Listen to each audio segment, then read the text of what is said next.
fabulous. Let's see what's happening in the world of lost AWOL women.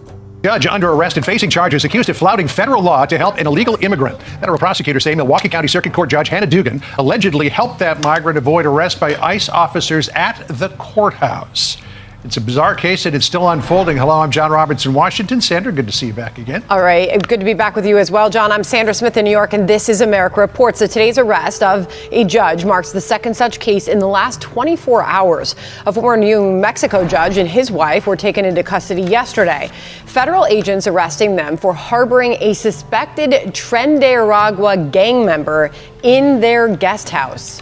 For more on all of this, we are honored to have in the new U.S. Attorney General, Pam Bondi. It's good to talk to you, Pam. Good to talk to you. So let me read a little bit from the criminal complaint here. And Judge Dugan says, despite having been advised of the administrative warrant for the arrest of Flores Ruiz, Judge Dugan then escorted Flores Ruiz and his counsel out of the courtroom through the jury door, which leads to a non-public area of the courthouse. A foot chase ensued. The agents pursued Flores Ruiz for the entire length of the courthouse and ultimately apprehended him. According to this complaint, Judge Dugan was visibly angry that ICE was there to arrest Flores Ruiz, even tried to kick the deportation agents out of the courthouse. Yeah, and to set the stage for you and Sandra, this was truly horrific.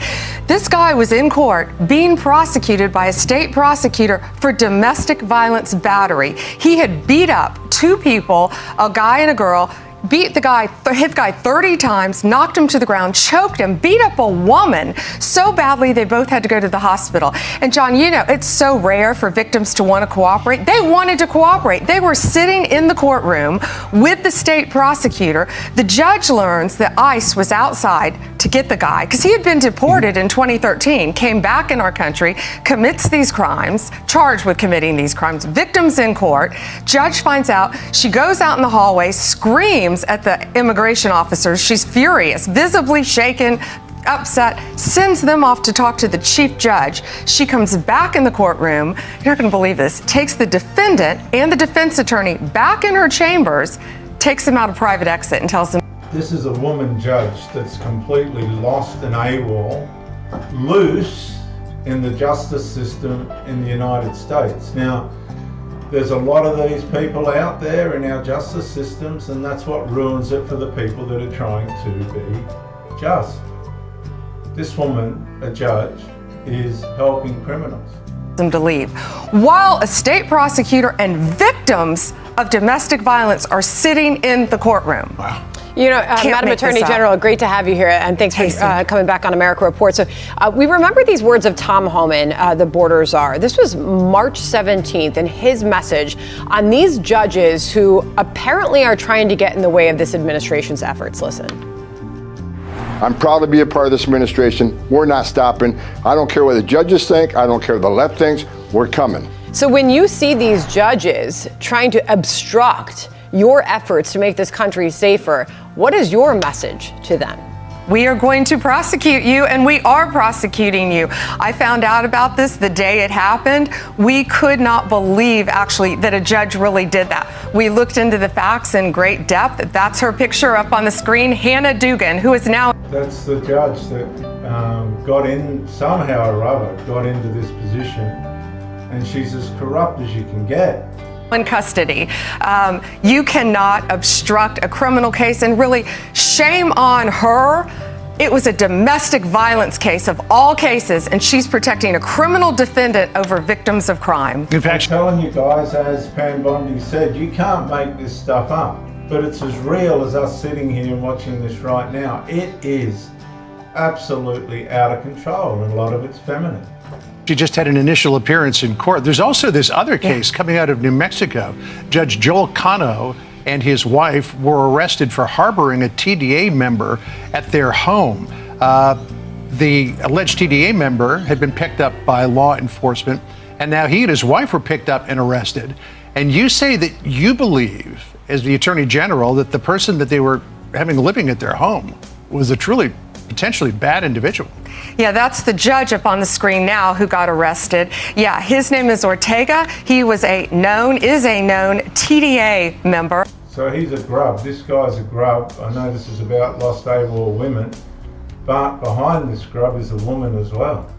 known TDA member. So he comes through Eagle Pass, December 2023. He's living in our country. January 2025, ICE, they get a tip. Tom Homan's done a great job. Our FBI did a There's the missus, she's just as guilty. great job on this case too. They get a tip that he is living with a judge and the judge's wife.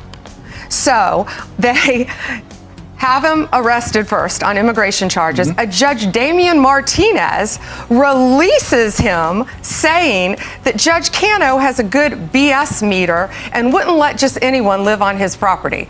Yeah, I mean, when you look at the associations with this violent Venezuelan gang, Tren de Aragua, and this person that they harbored in their home, he was showing signs through clothing, we were told, tattoos.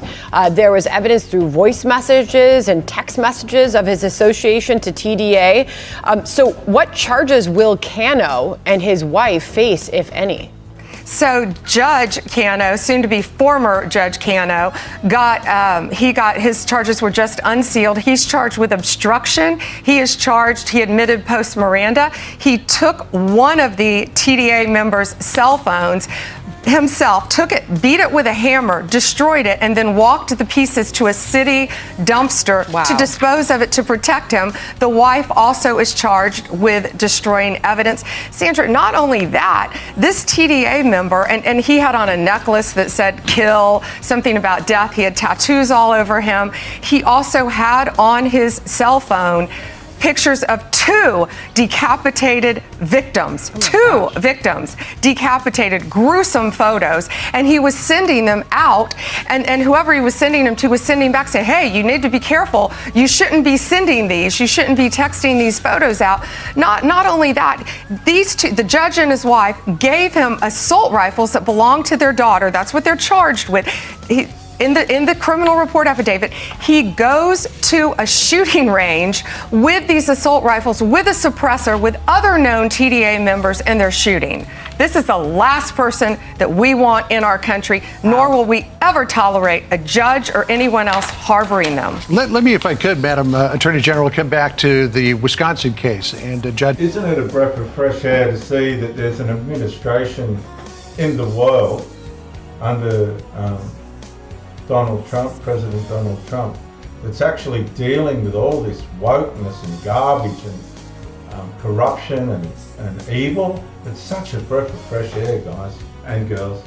Judge Hannah Dugan, because in allegedly letting the perpetrator and the attorney out through a non-public exit and allowed them to get out in front of the building, we had a situation where we've seen that I know Tom Homan was complaining about in Colorado, where there would be no transfer of a defendant from a jail to ICE custody on a detainer request in a way that was orderly and protected public safety. They would dump them off in a parking lot, and then ICE would have to chase them around with the DEA or whatever, or FBI, and pick them up. This ended up in a foot chase in public sight. It says here, a foot chase ensued. The agents, and this was a DEA agent and an FBI agent, pursued Flores Ruiz for the entire length of the courthouse, ultimately apprehended him near the intersection of West State Street and 10th Street. So the judge apparently has created a situation here where you have a public foot chase. And we all know that, well, sometimes they can come off without incident. They can also turn into very dangerous situations.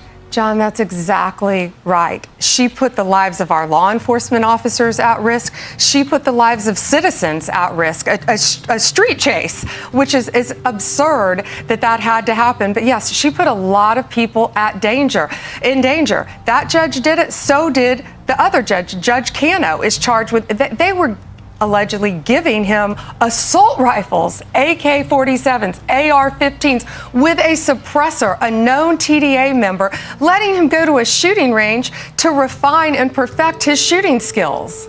Madam What's happened to our judiciary is beyond me. Yeah, so when the American public hears this and they think these were once upstanding people in their communities and their professions, and they put it all on the line for this, I mean, have you dug into their motive? Like, what inspired them to carry out these acts and harbor criminals?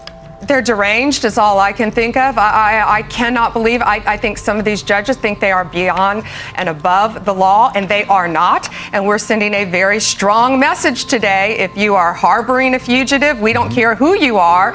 If you are helping hide one, if you are giving a TDA member guns, anyone who is illegally in this country, we will come after you and we will prosecute you. Isn't it a breath of fresh air? She's a great woman, Pam Bondi, and President Trump believes in her, and they've got a great administration. This woman, she's letting the criminals out through the back doors of the court.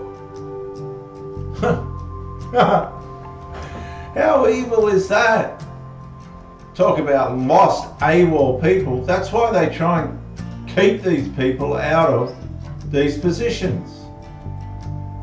Just lost AWOL, evil, and as Pam Bondi said, deranged people that have infiltrated the American law system, and they're letting the criminals out the back doors in front of everyone, like it doesn't matter.